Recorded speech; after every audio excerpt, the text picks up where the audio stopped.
Boa tarde de frio para todos os companheiros da Causa Operária TV, menos os que estão no Nordeste do país. Para os outros que estão no Sul e Sudeste, meus calorosos abraços aí, porque o pessoal precisa. Estamos começando aqui o Correspondente Internacional na Causa Operária TV, programa que depois é postado no canal Internacionalismo, que tem blogs aí, nossos correspondentes pelo mundo. Já queria convidar todos os companheiros que estão assistindo o nosso programa a deixarem aí a sua curtida, a deixarem também o seu comentário para a gente interagir com o público, a compartilharem nas suas redes sociais, todas as redes sociais aí que vocês participam, Facebook, Twitter, Telegram, Instagram, WhatsApp, ou mesmo no bom e velho e-mail, compartilhem o Correspondente Internacional aí com seus amigos. Inscrevam-se também na Causa Operária TV, somos aí mais de 92 mil inscritos, quase 100 mil inscritos já. Ajudem a fazer crescer a Causa Operária TV. Inscrevam-se também no canal Internacionalismo aí, já temos também mais de 300 inscritos, aí caminhando para 400 inscritos, o canal acabou de ser criado. Tem bastante coisa legal lá.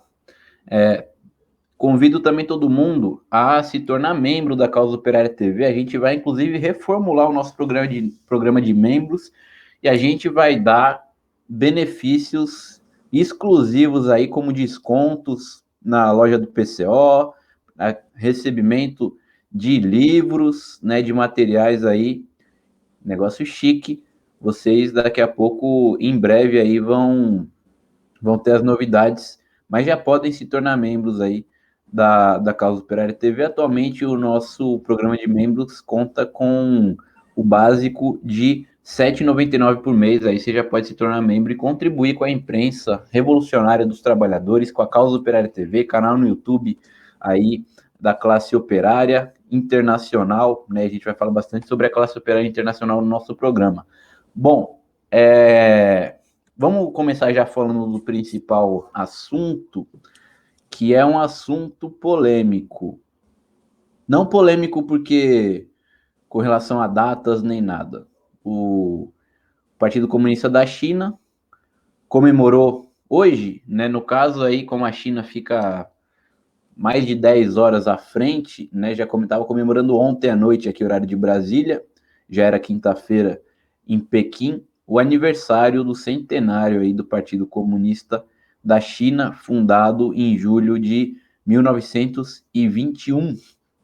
Houve uma grande celebração na Praça da Paz Celestial, na capital chinesa, né, com um discurso aí do Xi Jinping, que é secretário-geral do partido e presidente da China também, né, e a imprensa internacional falou bastante a respeito disso, né. A esquerda brasileira, assim como a maior parte da esquerda internacional, né, tem uma opinião homogênea, basicamente, né, a respeito da China, considerando o país socialista e o Partido Comunista da China, até mesmo, né, muitos aí, um baluarte da luta pelo socialismo. A gente tem que, no entanto, fazer uma recapitulação aqui, né, que o Partido Comunista da China, logicamente, ele foi fundado como um partido, né, revolucionário, tudo, na época ainda da Terceira Internacional de Lenin e Trotsky, 1921, né?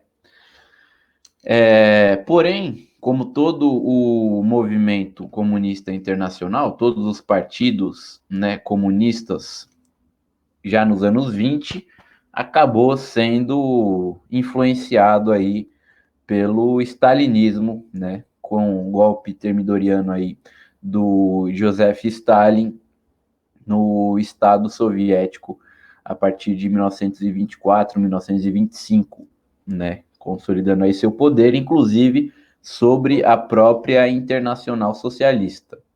Então, o Stalin, né, para garantir aí o poder da burocracia soviética, teve também que controlar os partidos comunistas da Terceira Internacional, controlou o Partido Comunista Brasileiro, né, o Partido Comunista do Brasil, que ano que vem, inclusive, faria 100 anos, né, e também tomou conta aí do Partido Comunista da China. E a China, né, o Partido Comunista, na época do próprio Stalin, né, ele foi responsável aí por um dos principais episódios, né, que escancararam a política totalmente desastrosa do Stalin e do stalinismo, né?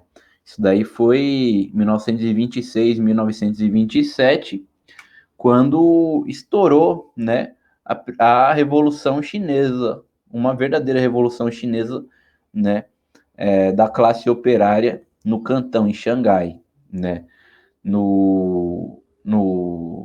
na qual houve uma gigantesca greve geral da classe operária cantonesa, né, que levou à criação, perdão, que levou à criação de sovietes, né? Então era uma greve geral revolucionária. No entanto, a política stalinista imposta à Terceira Internacional e, portanto, imposta ao Partido Comunista Chinês na época, era de colaboração com a burguesia nacional, colaboração com o nacionalismo burguês, né? Na época, a China vivia uma guerra, né, entre os diferentes setores da burguesia, os senhores da guerra, né, a burguesia nacional, ambos, logicamente, com ligações com o imperialismo, e o stalinismo resolveu se aliar, né, ao nacionalismo burguês para fazer a famigerada revolução por etapas, né? A grande farsa da revolução por etapas, ou seja, apoiar a burguesia, deixar a classe operária a reboque da burguesia, para assim a burguesia conduzir a revolução democrática, e depois de a classe operária acumular forças, né, finalmente só depois é que a classe operária teria condição de fazer a própria revolução operária com o desenvolvimento do capitalismo, né, pela revolução burguesa conduzida pela burguesia. Aí o Partido Comunista ficou a reboque do Partido Nacionalista burguês, o Kuomintang, que já não era mais o partido do Sun Yat-sen, que havia liderado a Revolução Republicana de 1911, mas já era tomado, né, pela ala ultra-reacionária e pró-imperialista do Chiang Kai-shek. E o Partido Comunista Chinês, sob mando do Stalin, se dissolveu dentro do Kuomintang, né? Praticamente, de maneira oficial, deixou de existir e entrou no Kuomintang, ficando, logicamente, assim, a reboque do nacionalismo burguês. E aí, nessa revolução, né, acabou sendo totalmente traído pelo Kuomintang. Muitos líderes e militantes do Partido Comunista Chinês, em 1926-27, que participaram da tentativa de revolução, da greve geral revolucionária, foram assassinados, executados, tiveram a cabeça cortada, inclusive. Muitos operários foram fuzilados, né, esmagados pela ação do próprio Kuomintang, e acabou em um desastre total, né, essa revolução. Depois, o Stalin, grande gênio, né, disse que não dava mais para se aliar com a ala direita do Kuomintang, mas dava para se aliar com a ala esquerda, que essa sim, ela era ponta firme. E aí, o Partido Comunista, na crença de que a ala esquerda do Kuomintang seria sua aliada, tentou uma segunda insurreição, já quando não havia mais condição nenhuma, quando o movimento estava totalmente em um refluxo, e foi novamente atropelado, né, e esmagado. Isso daí gerou uma crise enorme no Partido Comunista Chinês, gerou praticamente um racha no partido, que deixou de ser liderado aí pelo stalinismo, e aí surge o Mao Tse-tung, né, para levar o partido para as montanhas, rompendo com a política stalinista. E graças a esse rompimento, né, oficial aí com a política stalinista, é que depois, 22 anos depois, né, um percurso muito longo aí da luta revolucionária dos chineses, a China conseguiu fazer a sua revolução contra, né, até o final contra a vontade do stalinismo, que depois da Segunda Guerra Mundial ainda, né, conteve a revolução aí no mundo todo com seu pacto aí com o imperialismo do Churchill, do Roosevelt, do Truman, né? E aí o Partido Comunista Chinês, ele toma o poder, né? Instaura o Estado operário na China, que era um país extremamente atrasado, um país semicolonial, logicamente que seria, né, impossível, de acordo com as próprias leis históricas, né, da sociedade, da economia, instaurar o socialismo na China, né, deveria se desenvolver o país, como na União Soviética também não daria, né, e aí houve, né, um processo de burocratização na China, coisa que é natural, né, em um país atrasado, coisa que aconteceu também em Cuba, coisa que aconteceu na Coreia do Norte. Lógico que não foi igual como aconteceu na União Soviética, que essa restauração tão logo no começo da Revolução acabou levando a uma casta contra-revolucionária no poder. A ala do Mao Tse Tung era uma ala esquerda da burocracia. O Partido Comunista teve vários altos e baixos, né? Teve uma virada pela ala esquerda, por exemplo, com a Revolução Cultural, né? Começou em 1966, né? Que foi uma reação da ala esquerda da burocracia liderada pelo Mao Tse Tung contra a ala direita da burocracia, né? Utilizando ali os estudantes, a classe operária, os camponeses, né? Contra essa ala direita.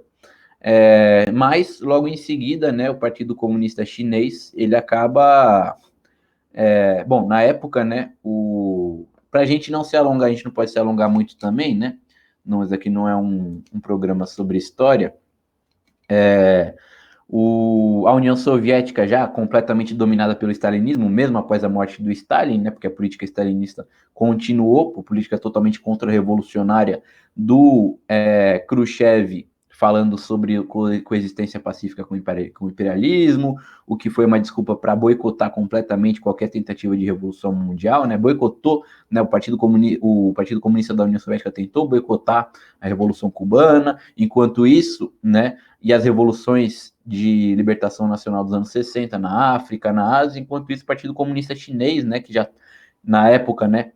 Estava à esquerda do Partido Comunista da União Soviética, apoiou, né, essas lutas e essas revoluções. No entanto, né, no final dos anos 60 e na virada para os anos 70, o Partido Comunista Chinês, o Mao Tse Tung, a China, né, faz um acordo ali com o imperialismo norte-americano, com a famosa visita do Richard Nixon à China, né, e a partir daí, né, o processo, a burocratização aumentou ainda mais, a China foi indo cada vez mais para a direita, sua política, né? O Mao Tse Tung morreu em 76, 2 anos depois assumiu, né, o Deng Xiaoping, que sacramentou essa virada à direita, né, e o processo de burocratização total aí, tomado pela ala direita da burocracia da Revolução Chinesa, iniciando o processo que dura até hoje, né, e aqui é saudado pela burocracia chinesa todos os dirigentes que se sucederam, que é o processo chamado de reforma e abertura, né?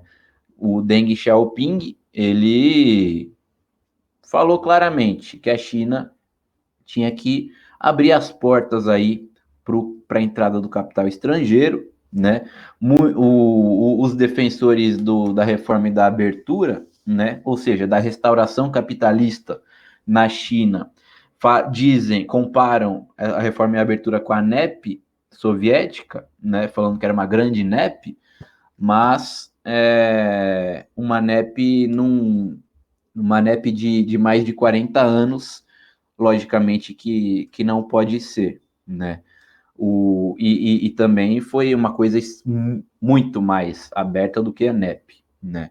Na China, né, a partir dos anos 80, entrou todo tipo aí de capital financeiro internacional, né? A China se abriu completamente aí para o capitalismo, acompanhando o próprio processo, né, que acontecia na União Soviética e no leste europeu, com uma diferença que na União Soviética e no leste europeu, os partidos comunistas, né, diante da ascensão das massas, que foi vista, né, com a greve geral na Polônia, né, em 1979 e 80, com a greve do Sindicato de Solidariedade, o que a gente já tinha visto, né, em alguns outros episódios aí da história do leste europeu, a classe operária polonesa fez com que a classe operária do leste europeu inteiro, né, da própria União Soviética, se levantasse contra a burocracia.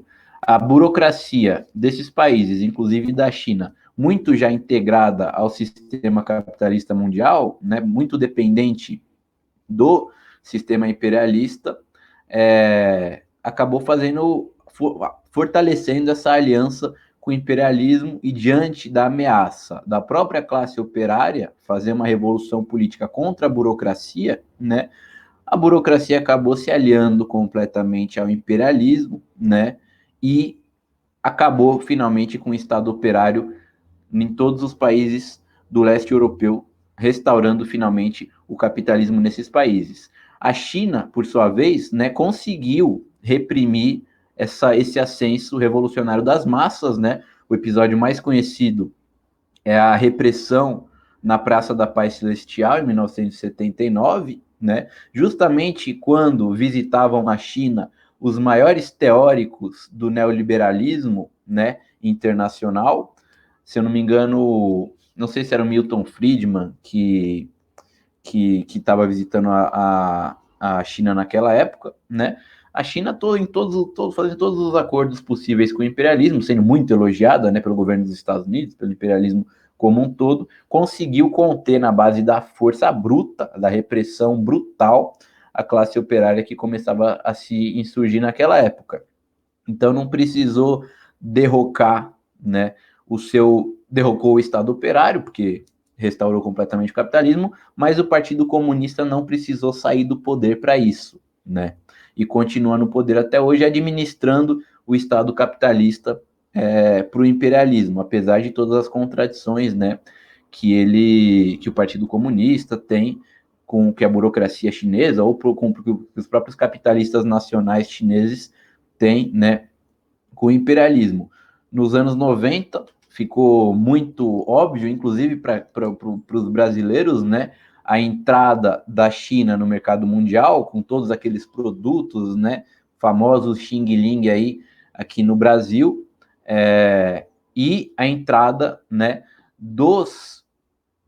como o capital chinês entrou no mercado mundial, ou seja, o capitalismo entrou na China, a força de trabalho chinesa também, né, entrou no mercado mundial, se equiparou com o mercado mundial, né? As empresas norte-americanas, europeias, todas, né, foram em grande parte para a China, né, explorar a mão de obra ultra barata chinesa, né? Como a gente vive no capitalismo e a lei que manda é a lei da oferta e da procura, né?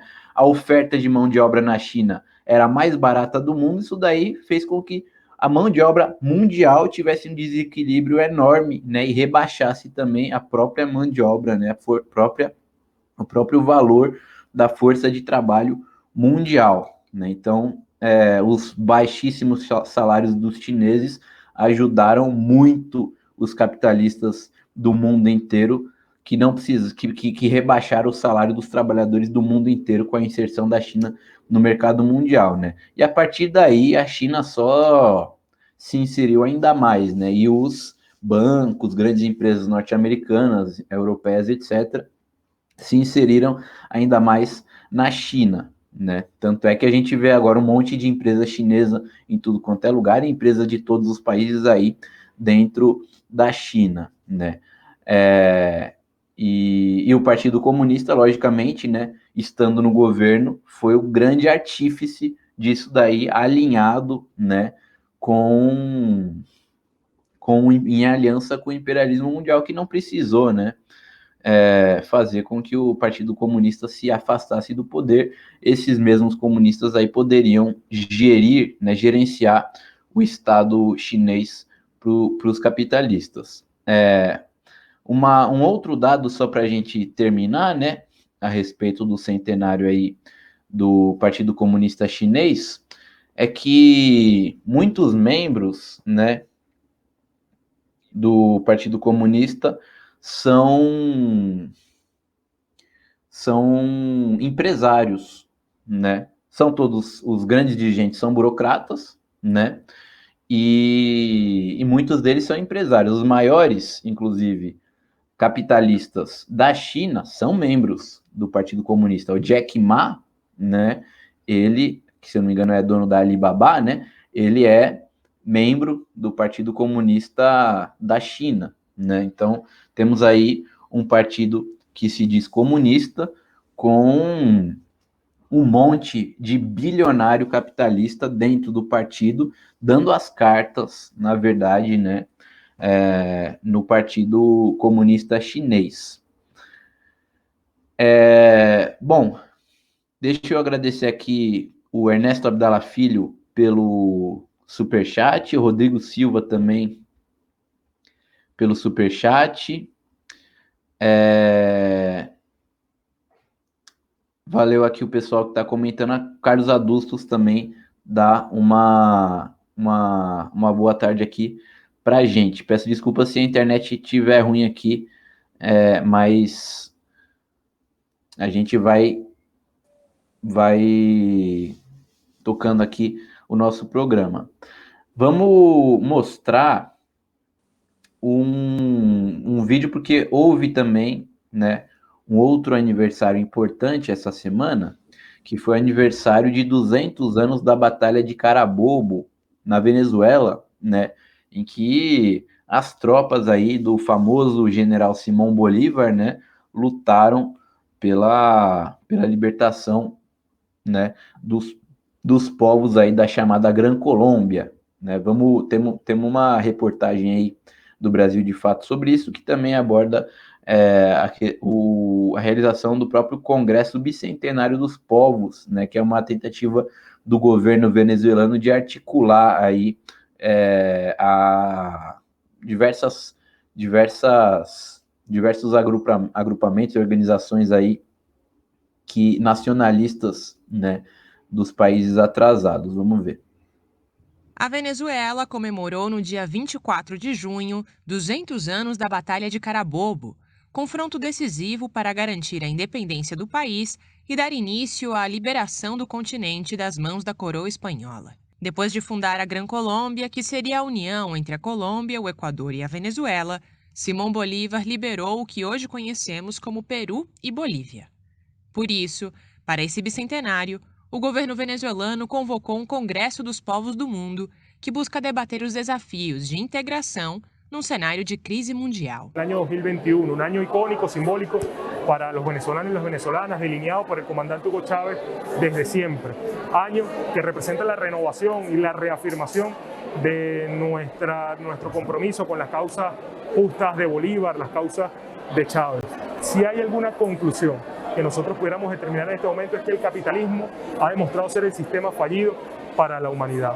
Y nosotros somos responsables con esta generación y las generaciones por venir de delinear una agenda de trabajo que nos permita consolidar acciones concretas en favor del ser humano. Y frente también a la construcción de una nueva internacional conservadora de extrema derecha, que el gran capital internacional quiere de nuevo desencadenar contra los pueblos, quiere impedir que los pueblos mismos se unen. Al contrario, por eso este congreso es muy importante, porque es la construcción de una nueva internacional de los pueblos que se articulen en su diferencia, pero uniéndose con proyectos comunes contra el enemigo común, que es lo que hacen los tiburones capitalistas. O encontro reuniu cerca de 340 pessoas de maneira presencial e mais de 3.200 online, em debate sobre a superação da pandemia, o feminismo, questões LGBTQ, moradia, comunicação, entre outros. A data dos 200 anos da Batalha de Carabobo, né, aponta um pouco para o resgate da memória dos países latino-americanos, né, dessa resistência, da luta por independência que se faz ainda mais necessária nesse contexto.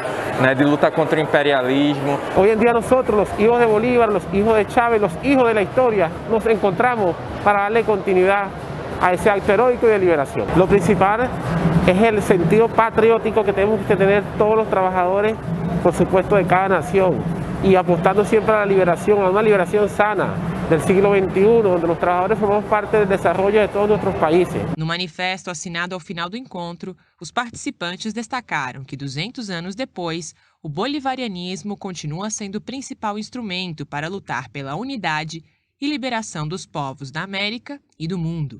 Los gobiernos neoliberales hizo censo, fue un momento y quedó en el pasado. Ahora es retomar lo que nuestros grandes héroes y heroínas de estos tiempos, como Hugo Chávez, como Lula, como Néstor Kirchner, como Correa, como Evo, iniciaron al principio de siglo, que es la retoma del poder político en favor de las causas de nuestros pueblos.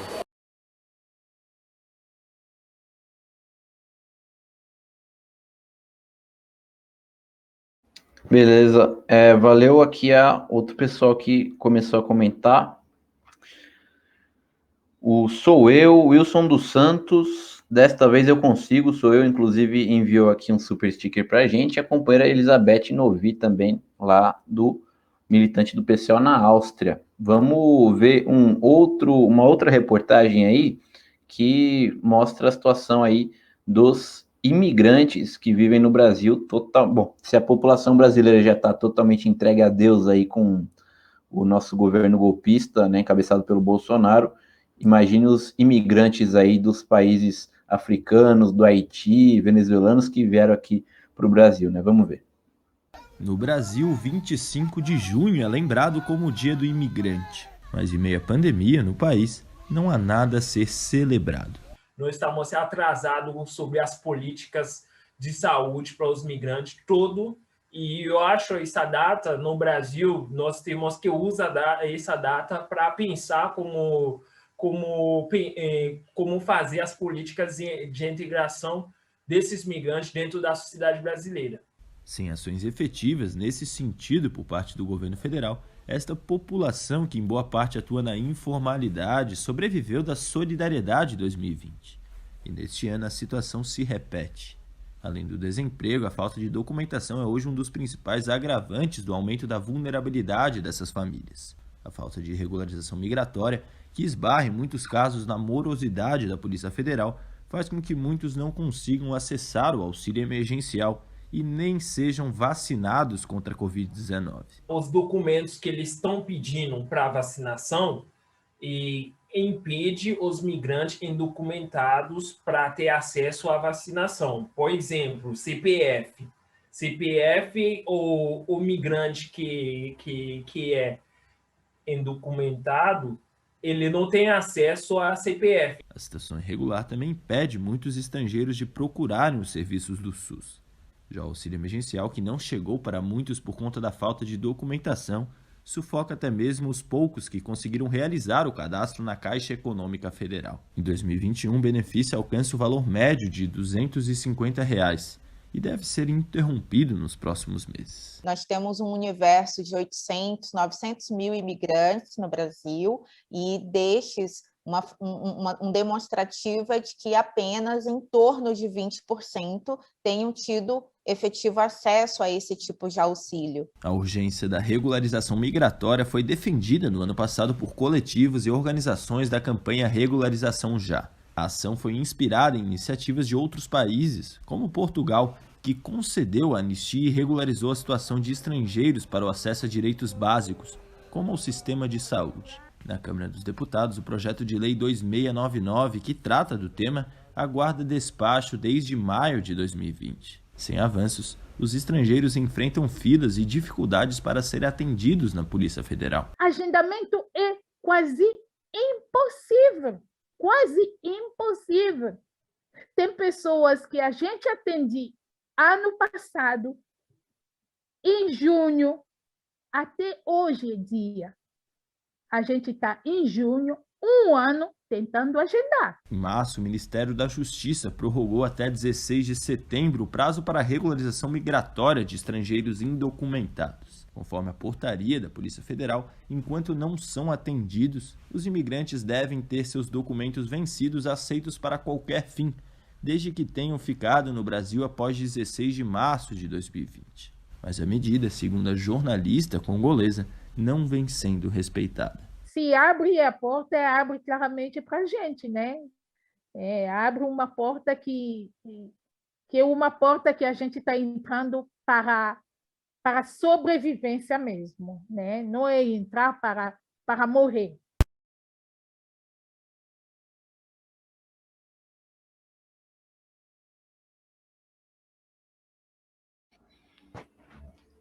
Bom, deixa eu agradecer aqui também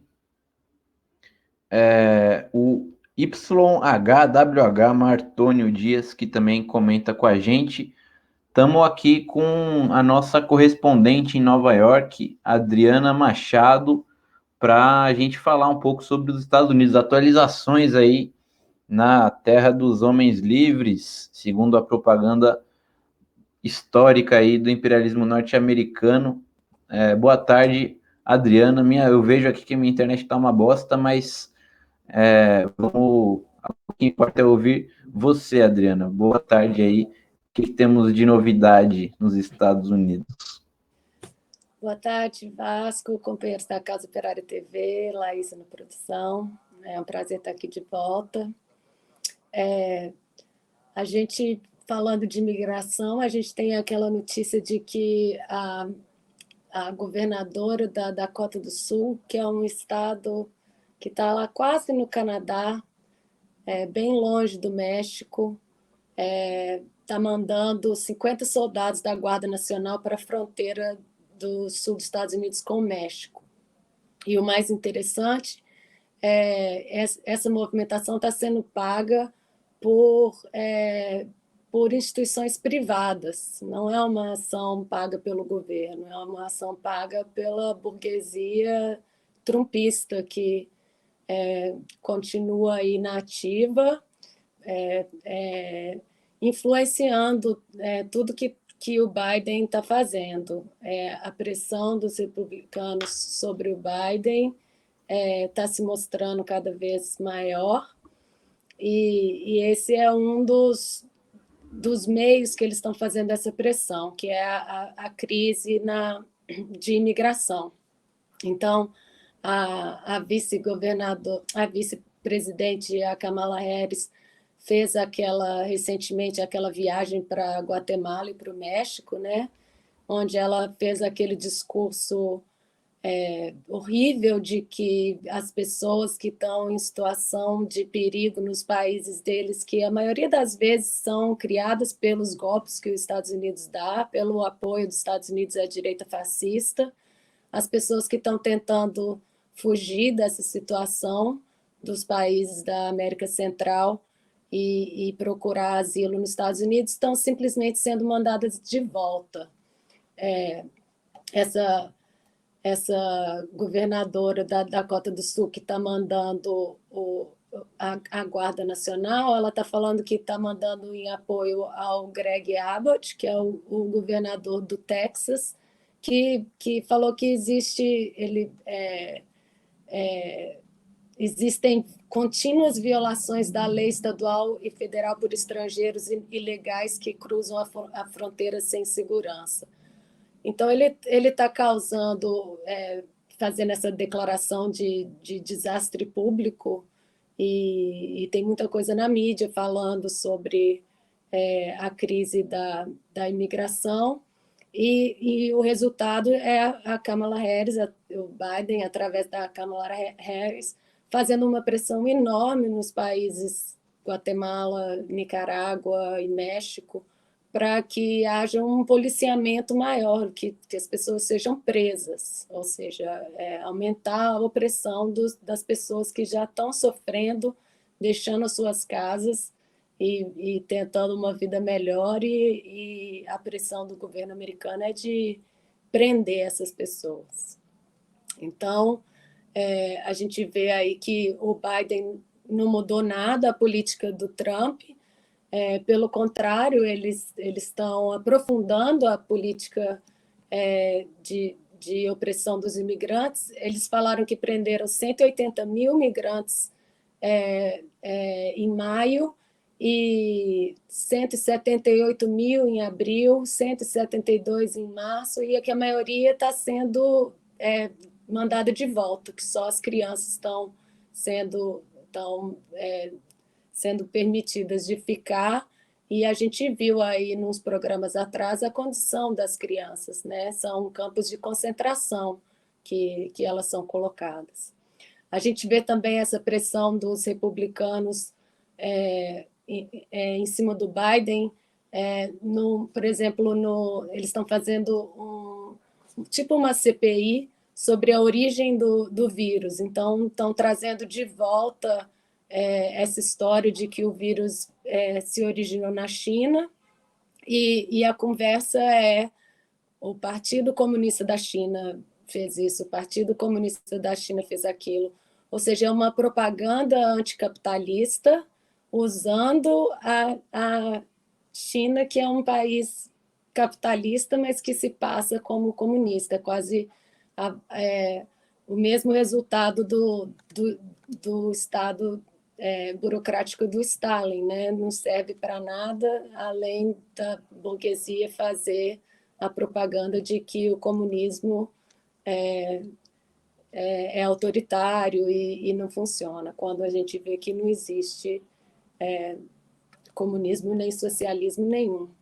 Então, os republicanos estão fazendo essa pressão sobre tentando difamar o Partido Comunista Chinês e fazendo a pressão para o Biden abrir essa CPI geral para aumentar as tensões com a China. E ao mesmo tempo, a gente vê os ataques à Síria, que eles falam de milícias iranianas na Síria, né? Então, o Partido Republicano também empurra essas tensões de guerra. A gente vê, até quando é interessante, quando você vai comprar alguma coisa na internet, hoje em dia não se coloca mais produto da China, fala produto importado. A China está totalmente sendo difamada, ninguém quer ter sua imagem ligada à China, porque essa guerra ideológica está intensificando. E o último ponto que eu queria colocar, que essa pressão dos republicanos está funcionando no Biden, que a gente vê que eles estão ainda na negociação de como vai ser dividido o orçamento, que foi aprovado por causa da pandemia. Então, essa discussão sobre como vai ser implementado o dinheiro, houve uma manifestação. O Biden foi eleito com o apoio da esquerda, que apoiava o Bernie, né? Falando que ia apoiar o orçamento para uma reestruturação da infraestrutura para criar novos empregos e substituir as empresas de fóssil, de petróleo e gás, por empresas que não destroem o meio ambiente. E essas pessoas e o Biden, a princípio, falou que não ia assinar um acordo com os republicanos se não passassem esse orçamento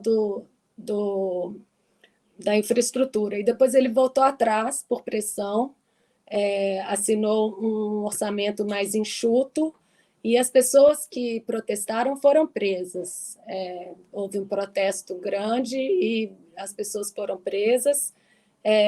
Você vê como que a democracia lida com... A democracia americana não tem nada de democracia. Os manifestantes pacíficos foram presos.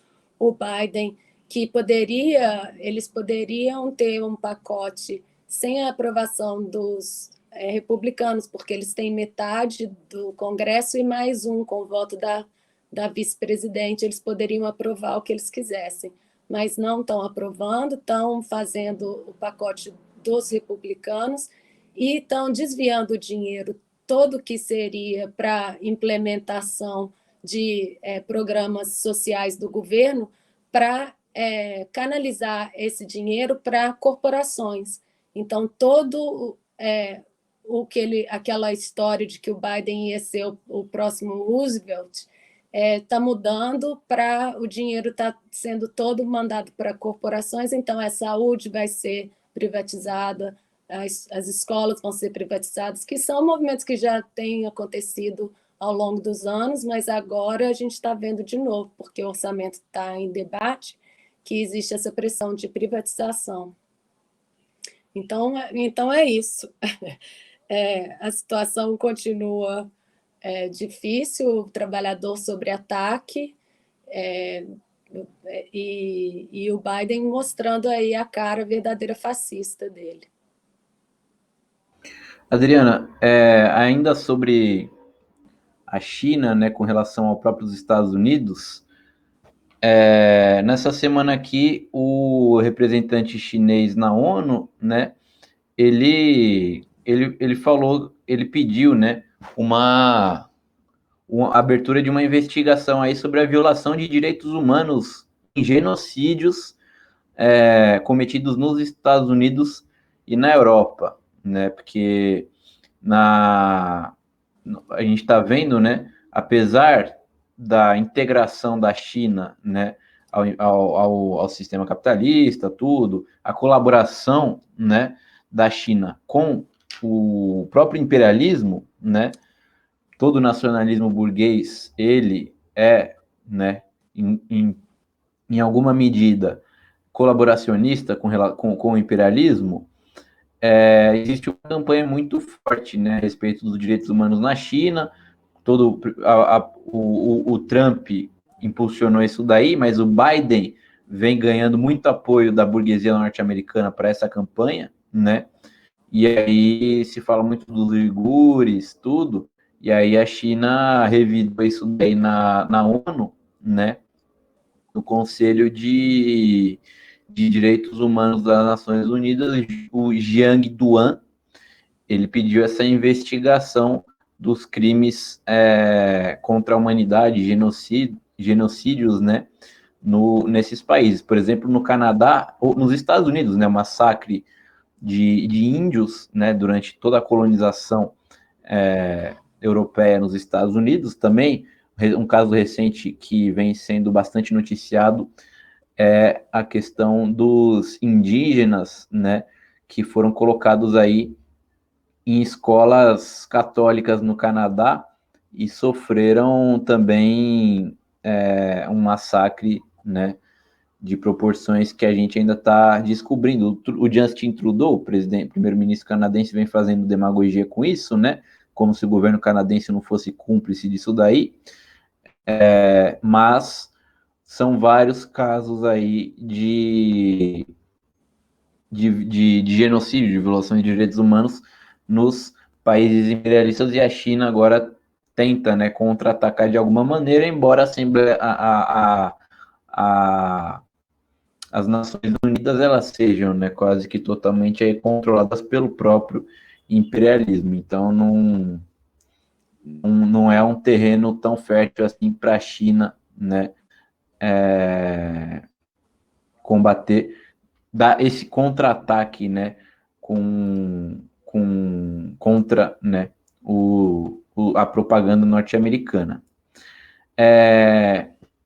Mais uma vez aqui, deixa eu lembrar todo mundo para se inscreverem no canal Internacionalismo, o canal que a gente posta os programas da COTV, de noticiário internacional, de análise internacional, como é o caso do Correspondente Internacional, do Conexão América Latina, e também do podcast O Mundo em Uma Hora, e também no qual aí a gente tem postado podcasts, né, de correspondentes nossos aí pelo mundo, né? Temos aí correspondentes, podcasts que estão sendo preparados aí, que já vão ser postados nos próximos dias, do companheiro Cláudio Martini, de Barcelona, na Espanha, e também do companheiro Youssef, né, correspondente aí para assuntos africanos, companheiro lá da Guiné-Bissau. Então vocês podem se inscrever no canal Internacionalismo e acessar o blog também Internacionalismo dentro do diário Causa Operária.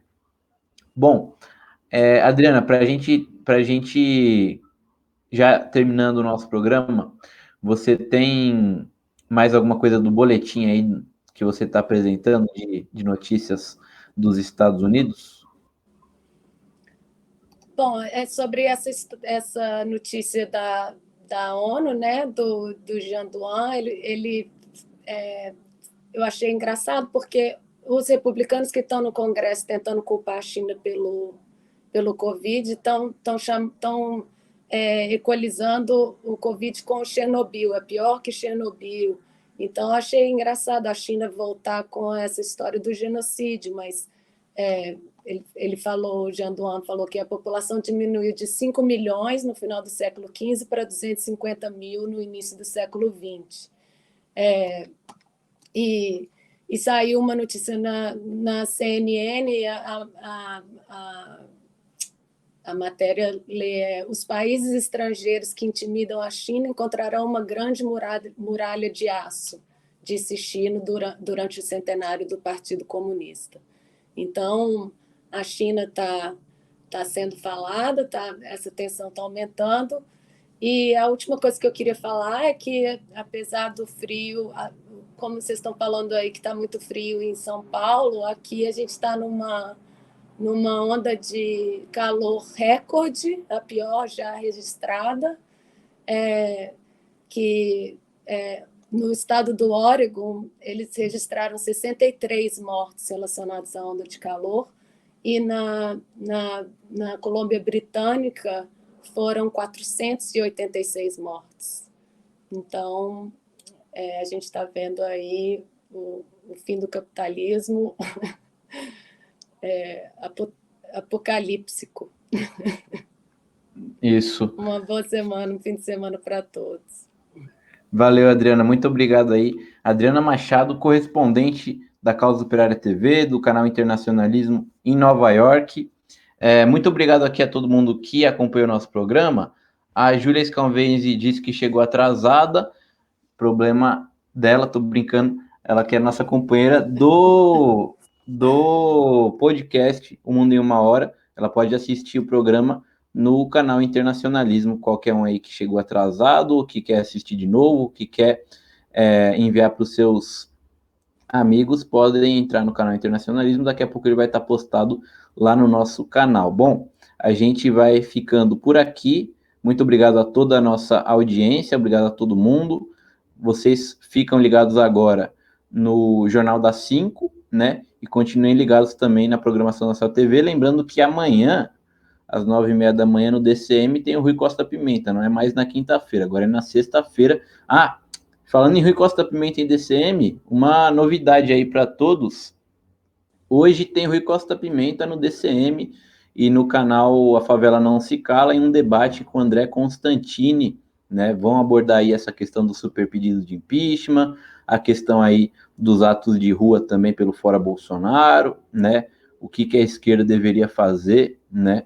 Para impedir que o movimento seja tomado, né? E para levar adiante o movimento pelo Fora Bolsonaro. 7h, com transmissão aqui ao vivo na Causa Operária TV. Todo mundo aí anota na agenda. Rui Costa Pimenta em debate com André Constantini. Bom, valeu todo mundo. A gente volta na próxima quinta-feira com mais um correspondente internacional aqui ao vivo na Causa Operária TV. Tchau.